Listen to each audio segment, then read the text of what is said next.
Hey, Nerd Shock, and this is episode 310 of the Ask Garyvee show. And literally before Jesse and I just went on air, well, we're live, so you guys heard it, but before this podcast, we're literally talking about the steroids era baseball hearings in Congress, which I'm actually going to go consume that content, which I rarely do. It's well done. Why don't you tell the Vayner Nation who you are and what you do? I'm Genet, and I run a company called Lumi, and we do packaging for e-commerce brands, helping e-commerce brands design their unboxing experience and source and manage all the stuff they need to get it shipped out the door. And obviously, if you're watching this and not listening to it, you see a huge, the outer packaging of empathy. We're going to do an unboxing on IGTV after this show. We are such proud users of your wonderful company at Empathy Wines, empathywines.com. Order now, and have really enjoyed that experience, and just from a visual has been remarkable. Let's take a step back. Yeah. How did you get into this business? Well, I started my first business when I was 16, and went to school for industrial design later on. So I've always basically been into how. So you were an entrepreneurial kid. Yep. And then your formal education was in industrial design. My formal education is stilted as a process. I went to 3 years of high school, did end up going to college. My parents were stoked about that until I dropped out of that experience as well. But did go to college. Because they wanted you to. They were like, this seems important to you. I'm from the Midwest. It was kind of like, you should do that. It was too rogue, right? It was too rogue. So I did go to college. Do you believe that your parents today would have a different perspective? Not really. Do you think you will? I do. I definitely do. So real quick, and I apologize for interrupting, but this is my number one thesis right now. Yep. I know this. You're not supposed to ask a lady, but this is important to me. How old are you? I'm 31. Perfect. You do believe that as a 31-year-old right now, you don't have a family. You don't have kids. Yep, correct. Okay. Yeah. You do believe right now, as you sit here today, that when the time comes, let's just play here for fun, in 27 years, that you're not going to be passionate for your kids to go to college? I don't think I'm going to care whether they graduate from college. I think that the actual experience of going to wherever you want to go to get the education you want to get is really important. And sometimes that's going to be at college, sometimes it's going to be other places.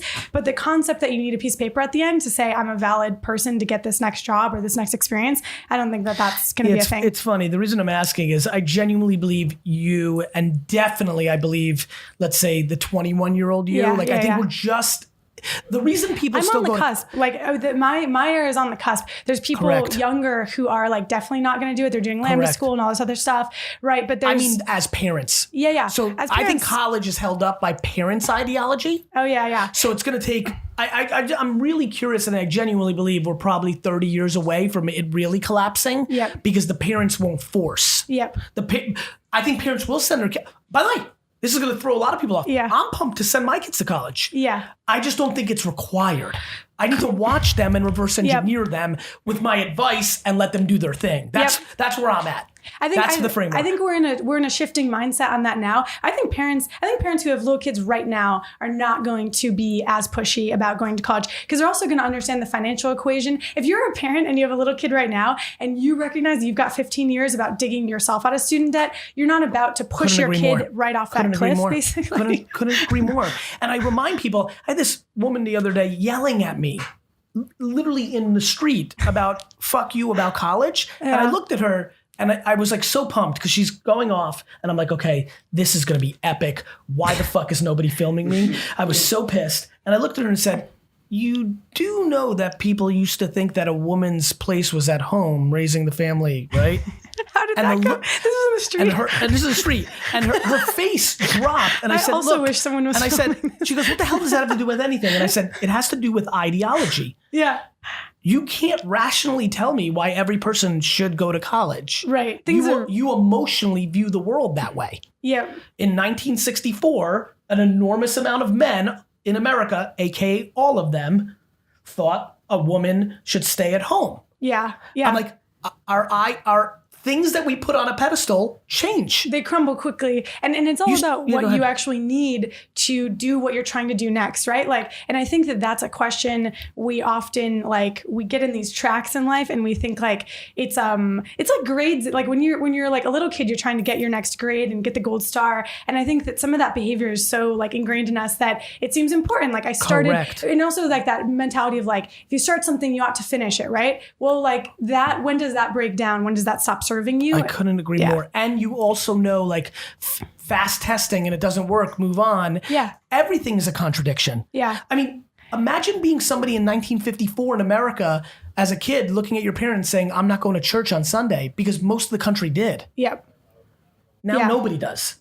Yep. Like, I mean, anyway, nonetheless, yes, college is brand. Yep. And that's what we're actually talking about, It's is brand. in trouble. Yeah, it is. And it's not discussed often how like the top schools have a lot of value in terms of what that degree could do. Yes. But then the like chunk of like the 85% under that is like potentially just. My crew's shaking their head because that's been a big nuance that I've been saying, which is if you're not going to a top 15 school, because I still think the ROI is there. And then also, what's your degree, right? Like, what are you? If I was trying to be a doctor, like I would have finished my degree, of course, in design. Does that last? Do you care whether I went to that last year? Do you feel like this box is less valid because I am admitting I did not finish my last year of design school? You admitting you didn't finish your last year of design school is like one of the most important data points of me thinking I like you. Yeah, exactly. Because I think it takes courage and self-awareness. Yeah. I mean, don't even get me started on people that go to school for entrepreneurship. Yeah. I know. Well, I know. I mean, it's all time. It's all time. Like, it's all time.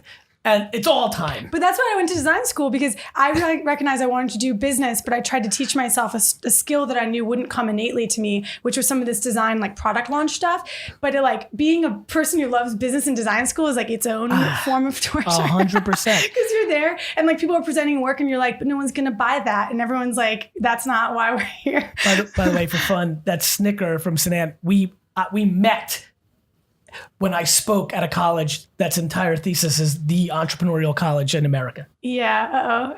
No, there's no like, and a lot of people be like, Gary, fuck you. I went to Babson and it was awesome. Like, cool. Babson's amazing and everybody learns different, but like, really break yourself down and ask yourself 15 years later, what was taught in the classroom? Yeah. And also, what wasn't? That's all. Yeah. I'm just unemotional about this. It's not super complicated. And also surround yourself, like back to why the top schools, sometimes, it's like potentially might be worth it. Think about what you want to go to school for based on who you're going to be surrounded by. Or go work for free at 18 for the number one person in that craft. Instead of being lucky and bumping into the next Jimmy Iovine, why don't you go fucking grab Jimmy Iovine's coffee for fucking 18 months for free? That's about who you surround yourself with again. Are you kidding? You can surround yourself with great people in a workplace. Every single person that wants to be in design product right now that's a fan of mine should email you to work for free for you. I believe that. We have a great internship program. We actually pay. Amazing segue. Actually, we're already jamming way too much. I wanted to establish this. You were entrepreneurial as a kid, 16. Yep. What was your first business? Selling t-shirts out of my parents' basement. Love. Screen printing. Where did you grow up? Detroit. Love already. But that's already I love. I already love that. Working on classic cars. Doing body work was my other second job. Really? Yes. Oh, you're really trying to bring it here. You're like trying to bring every you're trying to I still drive a 72 Chevy C10 truck. Orange. Dukes of Hazzard's orange. Yeah. Go to design school. Yeah. You drop out and do what? Drop out and it's 2009. It's the boon of like Gen 1 amazing products for launching companies. Yes. Do a Kickstarter in 2009 when Kickstarter's 4 months old. Yes. Raised $13,000. Realized that that's exactly how much a school term cost at the time. Realized I could make $13,000 as opposed to spend it. That's pretty much when in my mind I dropped out. Yes. And then I went to school for another 6 months after that. Makes so much sense. Did another Kickstarter 18 months later, or maybe a year later, raised $250,000. Wow. And then that was a launch point for taking that first product I had, which was a craft Did you learn a lot in that product. 18 months about crowdfunding that made you successful, or was it luck, or was it serendipity, or why? I learned a lot about storytelling. So Kickstarter is like a Gen 1 direct to consumer marketplace, right? Like it's someone going on and being like, hey world, I've got a thing. Want to give me money for it? Do you trust me? Do you is this going to be an interaction? You understand communication. Yeah. I realized that the reason from that first campaign, we had 188 backers. In the second campaign, we had over 3,000. I think, if memory serves. And between those two periods of time, I realized that those first 188 people did not open their wallets to us because wallets was one of the rewards, because they wanted a wallet for me. They opened their wallets to us because they were like, this is such a great story, this person in design school with this idea. And so 18 months later, I was even better at that, told a really powerful story. And that's the theme of your business now, right? I mean, I even the meta of this, like when we were kind of doing our thing, you're like, I want want to be on the show? And I'm like, you know what? Let's do it. And I'm like, mainly on the fact that you were smart enough to know the value of what you're doing right this minute in itself was something I wanted to reward because it's almost like you want to give back to the game because I also understand it. If that makes sense. There's a meta to this for sure, which is like at each juncture in my career, it's been like, how do you learn a thing, actually live the thing, build a tool for other people to do the thing. So like I launched a product in Kickstarter, took it to retail, sold it all over the world. And like, it was fucking painful, right? Like it was like hard and rough and not good in so many ways. We did make money with it. It was like it was a success in the sense that we shut it down intentionally. That's sometimes what a success is. And so we did that. But in the course of that, we learned how to navigate the environment of custom manufactured packaging, how hard it was to manage a supply chain for a business with physical product. And we were like, this is something we can solve for. That was 4 years ago now. And now we make packaging for a lot of the big e-com brands that you would know of. And the reason why is not because like Lumi's cool.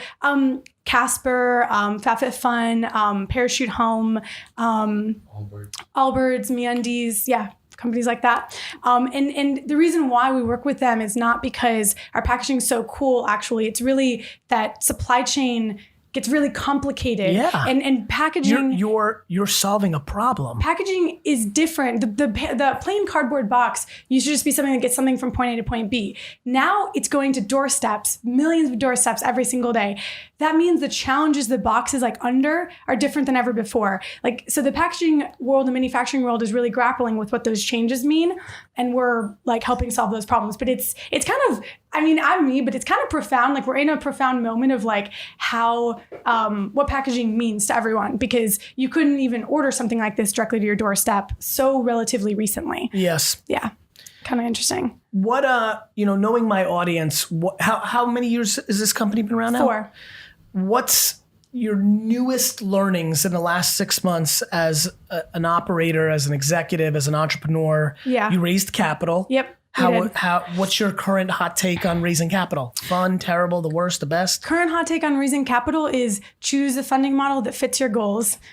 So for me, this funding model, we're in a space where like some of our competitors are in status quo competitors measure their revenue in the B's, as I say, like it's like a big space, right? So in that kind of space, you can raise capital and it can be a healthy relationship with that capital. In my first business, it was a arts and crafts supply that I invented like in a basement.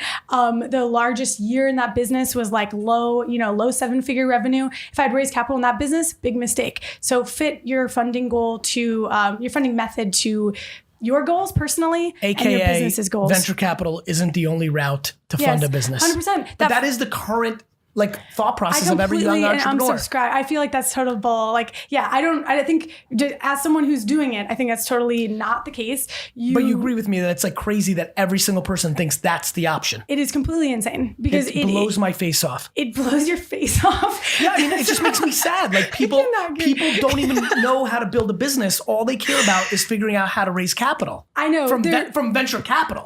It's the thing is that the same way, I apologize. In the same way that everybody that in our parents' generation only thought you could start a company by getting a loan from the bank. A loan from the bank.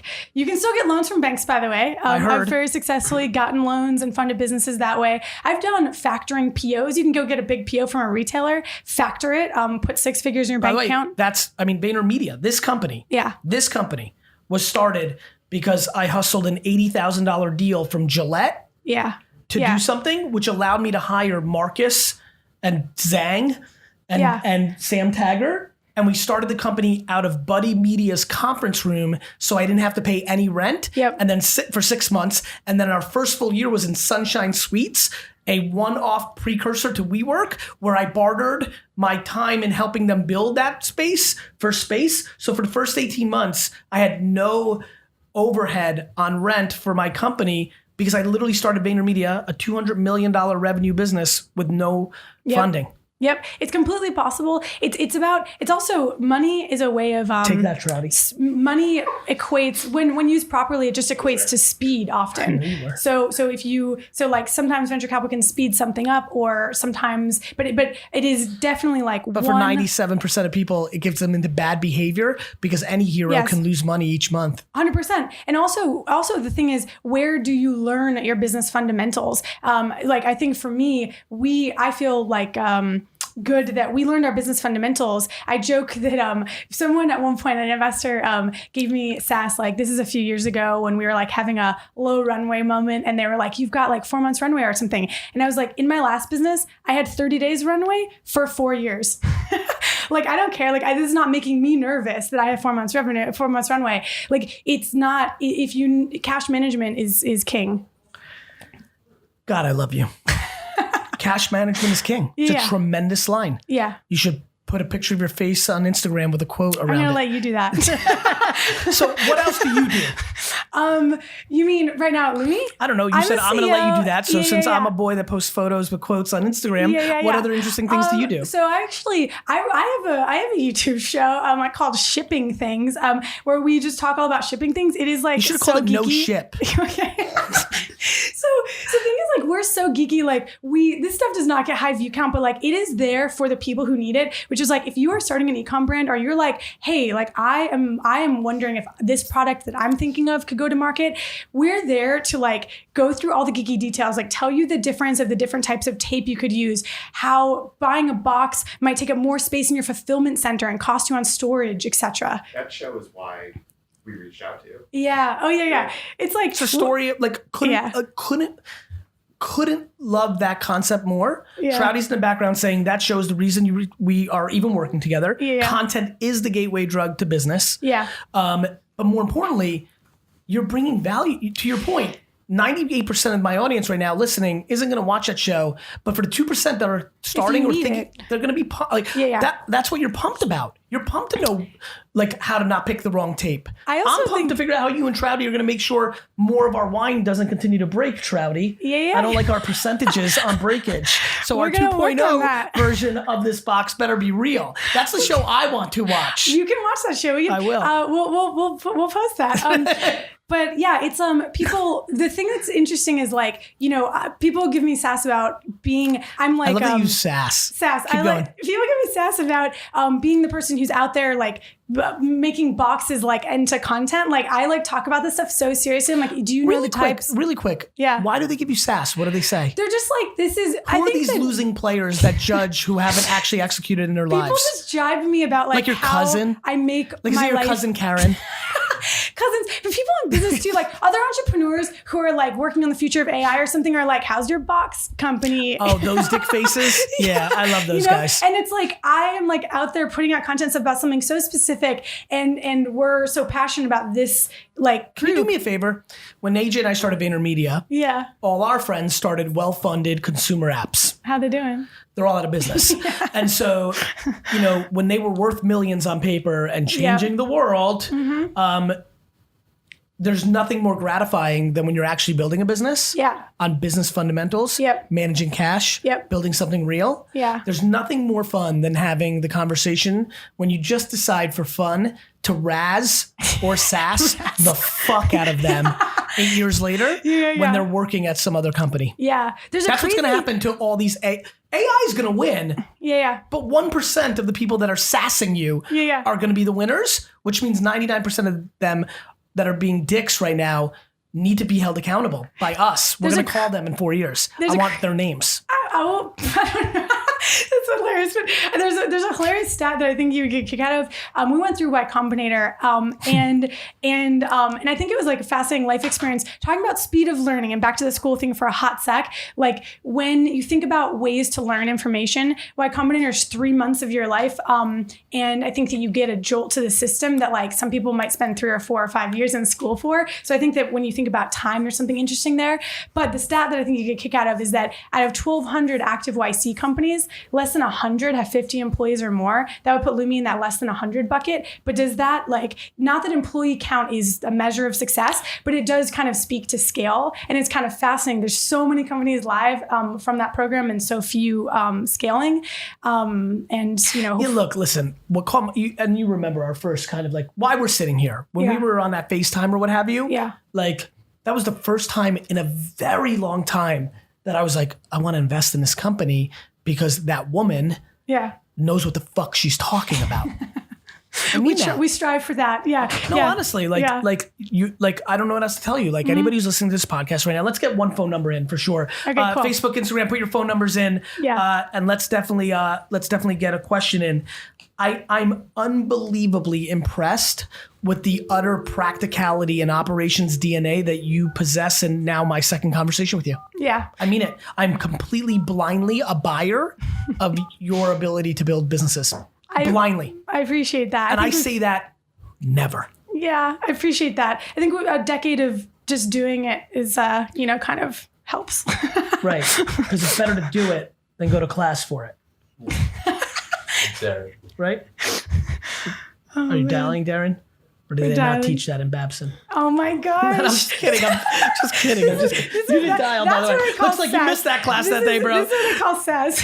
That's what SAS is, right? Yeah. I call it Raz, actually, which is amazing. Raz. I like Same Raz. shit. I could recycle that. Yeah, can you start using Raz a little bit? Let's build that brand. Start using Raz and crediting back. I remember once I registered raddual.com because I was going to make rad plus cool, raddual, a culture world, and then flip the URL. This is a real thing I once worked on for an hour.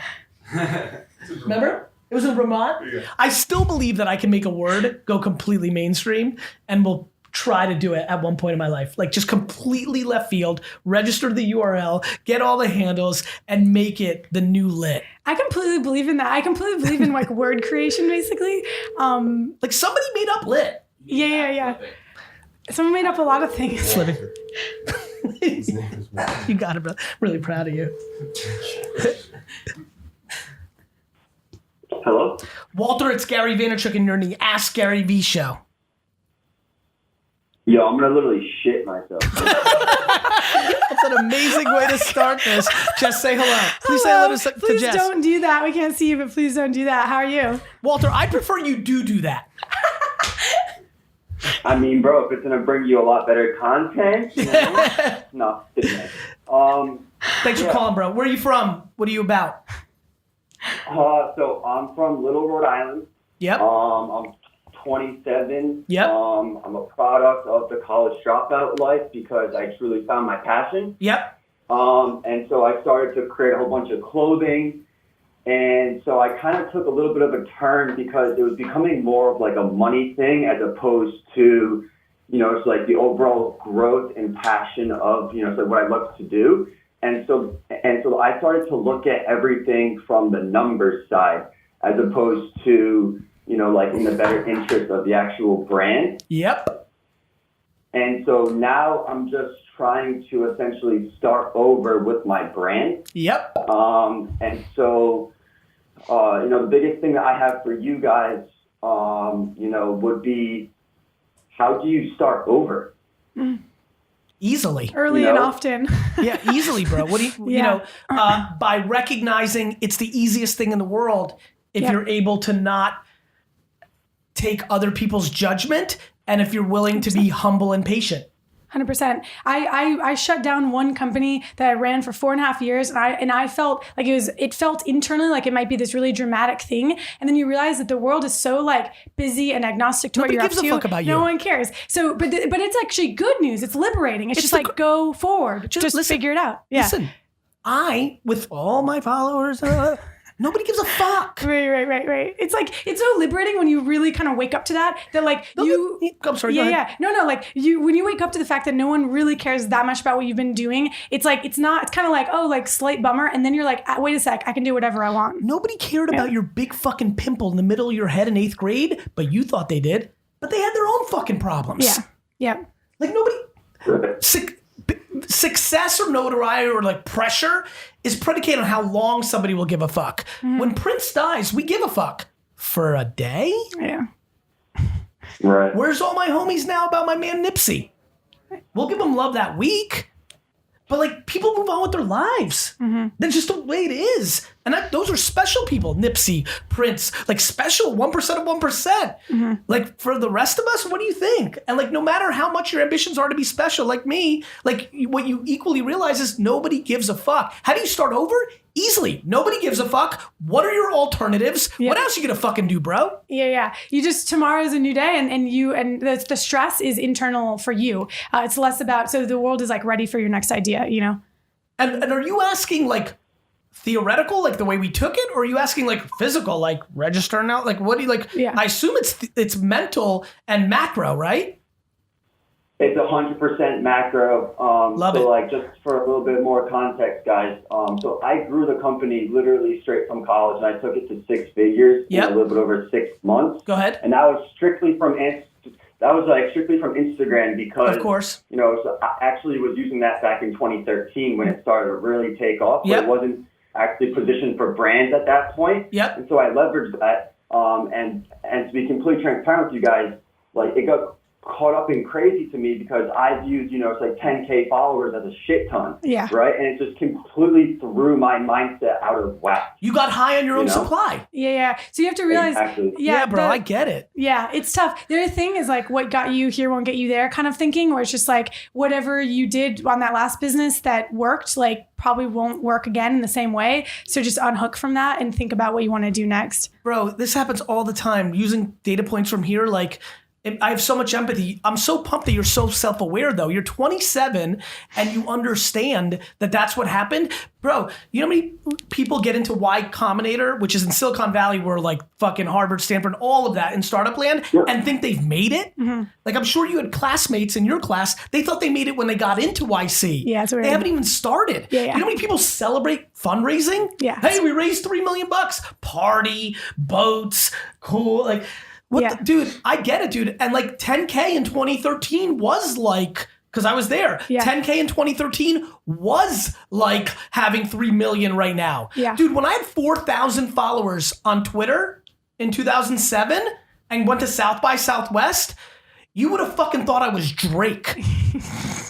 But everything has a moment. So that's exactly right. The point is everything has a moment, and you see entrepreneurs sometimes try to recreate an old moment, and it gets super awkward and weird. So just like think about that. Like think about how you can't recreate that old moment where you were. Yeah, dude, don't go back to high school as a college kid to pick up high school chicks, okay? Yeah. Walter? Just also don't do that. Got it. Walter, honestly, very seriously, bro, this is a piece of cake. Nobody gives a fuck, and you shouldn't give a fuck about their opinions, and you should practice that. Yep. And it's liberating. It's like good news. And for listening, please go follow Devoted Lifestyle on Instagram. I appreciate it, guys. Thank you for your time. Seriously. Yeah, you too. Got it, Walter. Take care. No, it's so right. Like we are so, obviously I like you because we're from the same school, I can see from all the things you're saying. It's like verbatim shit. Like, Yeah, you internalize this stuff because it's important to you. Like if you spent the last 4 years working on something day in, day out, it's like to kill it or something feels impactful. People feel like, but then I would have wasted all my time. No, you wouldn't. No. Sitting on something that's already dead is wasting your time forward. Yes, completely. And whatever period of time, measure each period of time by how much you learned in that period of time. If you learned something, take that learning and move on. But the learning is what you got from macro. The learning, like a learning, like could be like. You learned that it was fun. Yeah. Like forget about like the literal, like I learned how to do taxes that year. That was the year I learned how to do storytelling for sure. Another learning is you were just a fucking knucklehead from 22 to 25 and it was just fucking fun. Yeah, you had fun. Or maybe you learned that you like what you like, oh, I like running business, or I don't. Like you just, all that learning is pretty pivotal. Or you've learned that the friends that you like having fun with are not going to be the friends that you're going to build the next thing with. Yeah. Because they want to have fun for the rest of their lives. Yeah. All of that's super valid. But whatever you take away from that experience, like that's what you got to move forward into the next one. Do you love losing, micro losses? I just feel like I don't want to go full blown and say I'm a masochist, but I think that like when I find the pain in the day or like the pain in the month or the pain in the year of like, I'm like, there it is. Like I found it, because it's coming. Do you think that, so I'm on board with that. Now I'm going to ask you a real 301 version of this question. Okay. Do you think you even subconsciously create it? I think I seek out situations that make the pain happen. So too. I think I seek out the situations where I know I'm not quite ready, and I know that the organization isn't quite ready, or I change something really fast, and I know it's like a hard left turn, and you're gonna get like your neck yanked on it. But you genuinely believe it's right. Yeah. Like I love when my executives are like, we can't do that. I'm like, you don't understand. I'm in charge and I think it's right. Well, I genuinely... Like I understand what's going to be wrong about it. I understand everyone's going to cry. I know Slack's going to blow up at Vayner and be like, this fucking guy. Yeah. I know what's going to happen, but it's my job. Yes, it is your job, actually. It's my fucking job. job. It is actually your job. So I don't know if people get that about that role that you're in is like, that's actually your job. And people don't want to work at your company if you aren't able to make those choices. But it's part of the job, and it means the job is painful. The difference between a great CEO and not one is one knows that they're a parent and one thinks they're a babysitter. Yeah. It's your job. It's your job. It's your fucking job. It's completely integral to the role. So I think that I know that the pain is like, going to be created, but it does. I also think that the thing I know is life is short, right? Like when you think about life and long. It's so short in life and long in the sense that like, if I think to myself, I could do this thing now, or I could do it in a year. I actually think what you're saying, which is a lot of fun for me as well, is like, you don't want to regret what entrepreneurs have. And you are absolutely a purebred entrepreneur, in my opinion, which is probably the biggest compliment I could give you. We're too scared to regret not dying on our own sword. Yeah. Yeah, the worst thing that could happen for me is that what I'm up to gets boring for me, or that we didn't take enough risks to find out where the edges really were of like the business model. You took the advice of a non-entrepreneur. Well, that's the absolute worst thing. I know it is. The absolute worst thing for an entrepreneur, and I'm watching some kind of purish bred entrepreneurs over finance, take advice from somebody that they admire, and then lose, and they know in their soul they lost with somebody else's opinion or strategy. That would literally break my fucking soul. But that's the second that you're following someone's advice, so that you know that you can at one point say like, well, so and so said to do blah blah, is actually the moment that you just fucked your company. Correct. The moment you realize that you are 100% accountable for everything, like I genuinely believe, and for real, that absolutely everything in this company is my fault. Yep.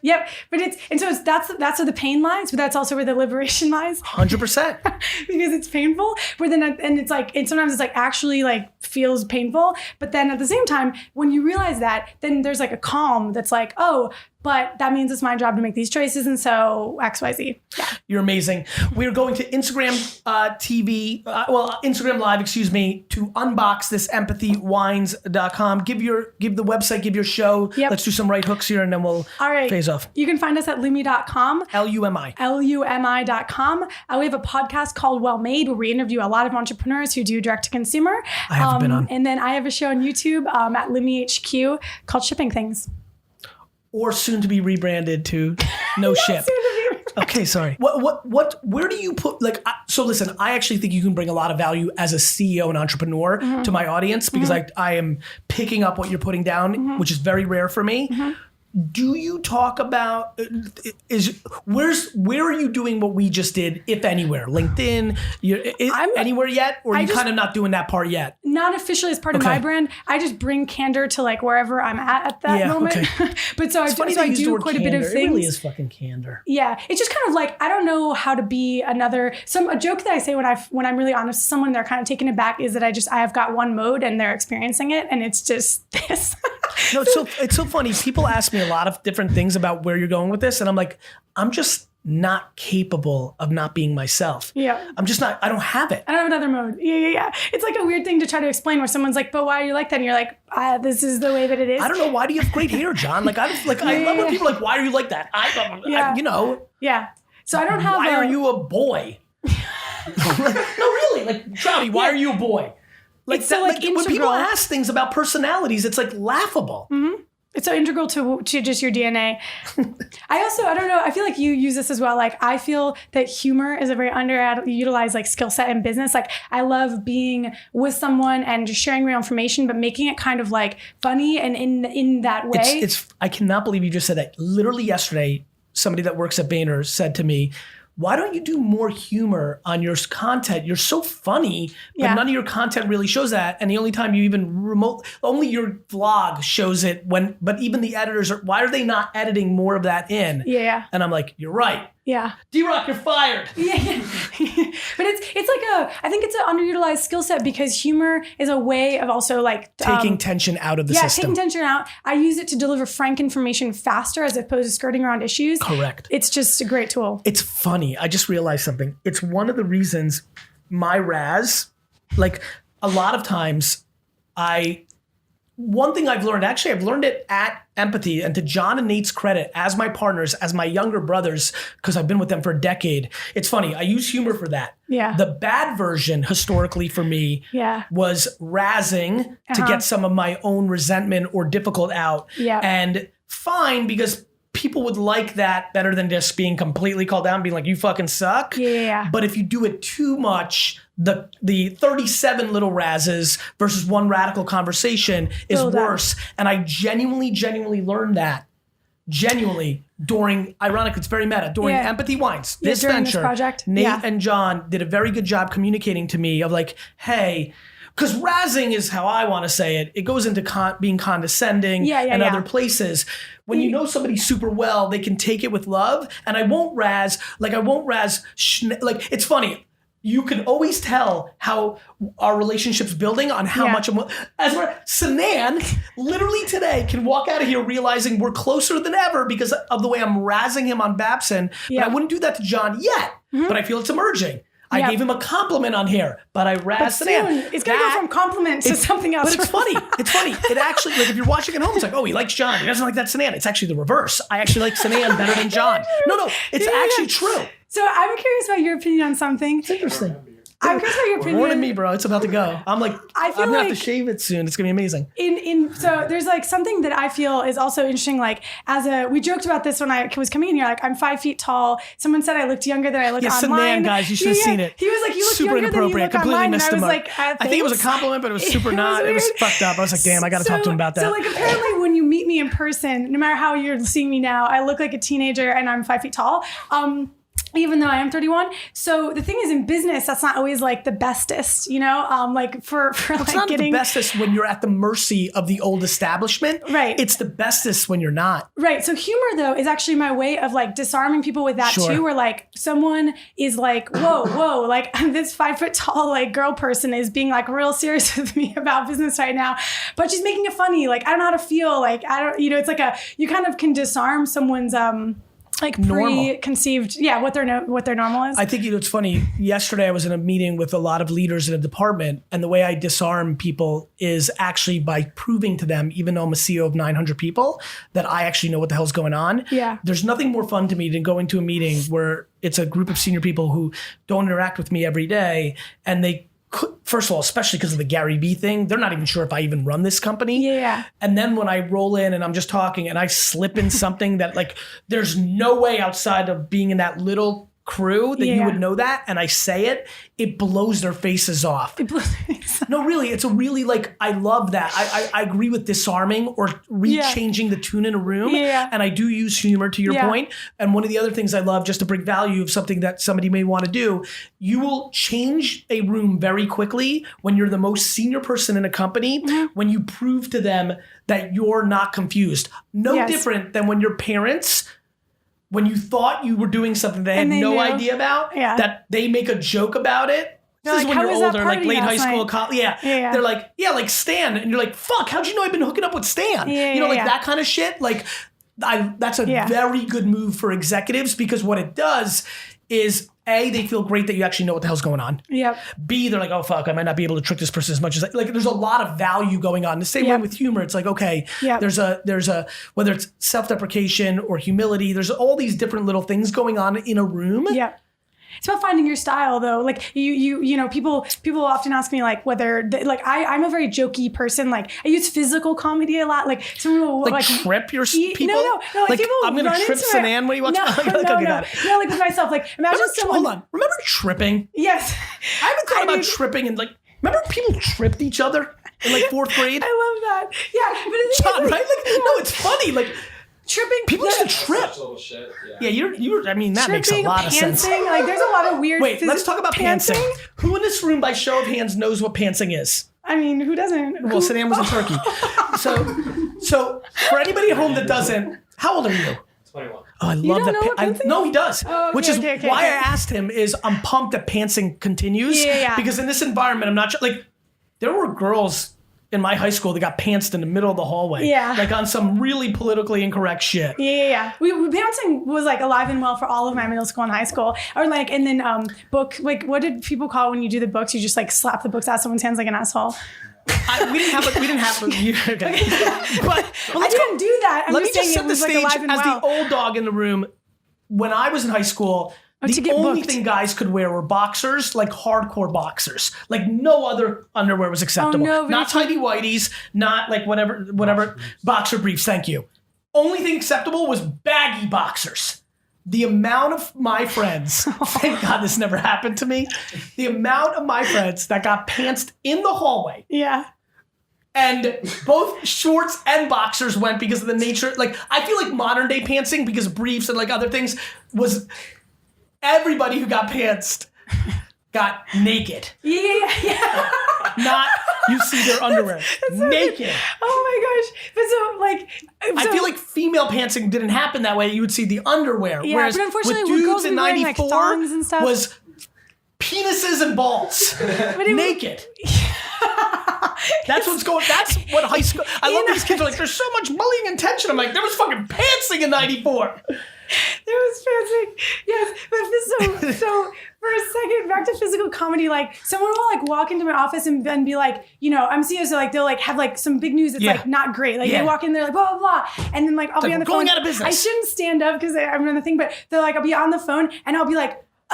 And like fall down, like as though the news killed me, like, and then So just good. get up and be like, it's fine. You're like, such a good leader. yeah. No, really, I'm really proud of you. That's it really calms people.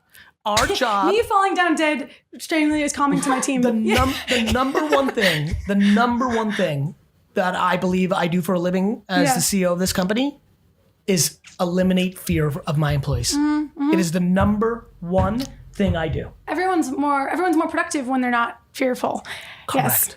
Which When is you're not thinking, you're doing. He's also making you all super productive. 100%. Yeah. But in the best way. This is actually my but it's macro. healthy. This is my macro thought of being a businessman. Yeah. My goal, one of my absolute top goals, is to redefine what a successful business person looks like. Yeah. Why can't you be kind? Yeah. Why can't you be empathetic? Yeah. Why can't you be such a good leader that you spend all your time I love how and I know I already know that you know what you were saying, but some people are like, oh, he uses eliminating fear to trick them to work harder. I'm like, are you a fucking idiot? No, it's not a trick. It's authentic. It just is like a What real. are you talking about? But people Yeah. do that. They're like looking for the angle. Oh yeah. Keep looking for the angle, dick. No, don't. Yeah, I meant it authentically. Like, it's basically the funny thing. It's like it reminds me, just like weird pantsing? segue. No. Okay, just it reminds making me of sustainability and packaging, like in a weird segue where like basically Yes. when we design a supply chain efficiently, it's also greener. Like, there's no macro trick to 100%. it. People are like, how are you going to make it greener? It's like, we're going to truck it less miles. We're going to do basic stuff. It's the same way that like it's the same thinking, which is there's no trick People to are it. so lost. Yeah. Get louder. Yeah. Do me a favor. Yeah. If you can do anything for me, Yeah. get louder. Okay. You have absolutely the right framework Yeah. for what is needed in the business world. Yeah. Get louder. Your practicality is like your mix of black and white and gray, of like teeth and heart, is exactly the framework of what I believe needs to be the pedestal of executives and entrepreneurs in the world. Yeah. Thank you. You're welcome. That's our show.